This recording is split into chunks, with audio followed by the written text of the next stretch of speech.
ALL-in Eduspace's new ALL-in Experiential Program takes students from Global Jaya to Enviplast facility to learn more about the chemistry involved in their disposable bag productions, specifically pertaining to polymers.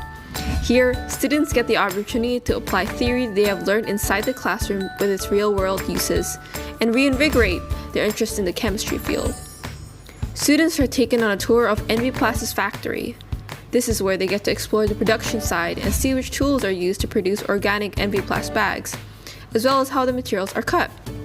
Students are also shown a compost facility where after Enviplast products are used, can be composted and decomposed completely in nature. Students are then involved with testing the durability of Enviplast's products.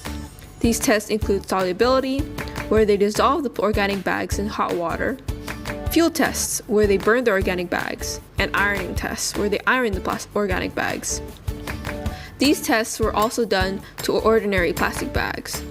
The purpose of these tests was to compare the vegetable or organic bag that do not contain plastic with an average plastic bag.